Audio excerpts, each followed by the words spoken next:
America आणि इराणमधील युद्ध अखेर संपले।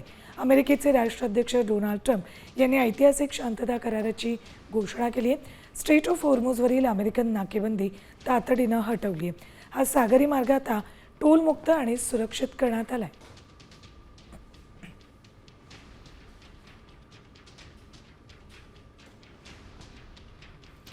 इस्लामिक रिपब्लिक ऑफ इराणसोबत करार पूर्ण झाला असं ट्रम्प यांनी म्हटलंय। सर्वांचं अभिनंदन।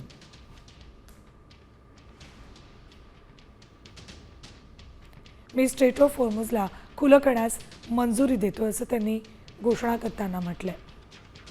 सोबतच अमेरिकन नौदलाच्या नाकेबंदीला तात्काळ हटवण्यास मंजुरी देत आहे। अमेरिका आणि इराण युद्ध अखेर संपलं आहे। ही संपूर्ण जगासाठीच खूप आनंदाची बातमी म्हणावी लागेल। स्वतः ट्रम्प यांनी याबाबतची अधिकृत घोषणा केली। हॉर्मुझची सामुद्रधुनी ही आता खुली झालेली आहे।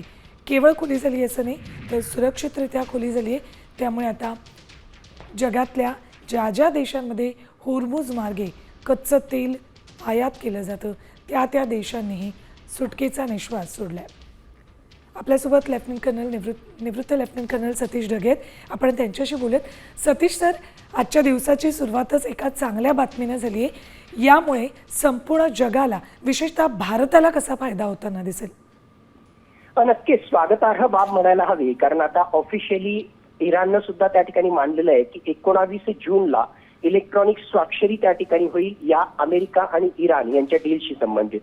मुळात खरं जर पाहिलं तर संपूर्ण जगाचं आणि भारताचं सुद्धा लक्ष त्या ठिकाणी होतं की हा संघर्ष संपतो की नाही, याही पेक्षा हॉर्मुझची सामुद्रधुनी पूर्णतः केव्हा त्या ठिकाणी खुली होणार आहे। आणि या अशा प्रकारची स्वाक्षरी झाल्यानंतर नक्कीच हॉर्मुझची सामुद्रधुनी खुली होण्याचा मार्ग एक प्रकारे आता सुकर त्या ठिकाणी होणार आहे। पण असं जरी वाटलं तरी हे इतकं इझी नाही, कारण सर्वात पहिली गोष्ट आता सुद्धा हॉर्मुझच्या सामुद्रधुनीमध्ये मायनिंग म्हणजे सागरी सुरुंग त्या ठिकाणी पेरून ठेवलेले आहेत। जशी ही स्वाक्षरी होईल त्याच्यानंतर हॉर्मुझची सामुद्रधुनी खुली होईल आणि अमेरिकेच्या सोबतीला फ्रान्स, त्याचबरोबर युनायटेड किंगडम आणि इतर युरोपियन राष्ट्र हे डी मायनिंग ऑपरेशनसाठी म्हणजेच ते सागरी सुरुंग हटवण्यासाठी काम त्या ठिकाणी सुरू करतील।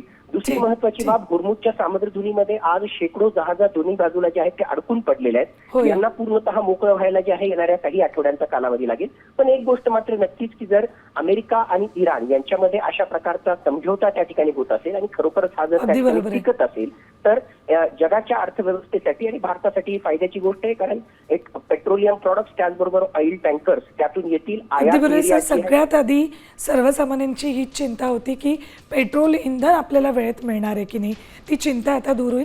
धन्यवाद सर, आमच्याशी बोललात त्याबद्दल।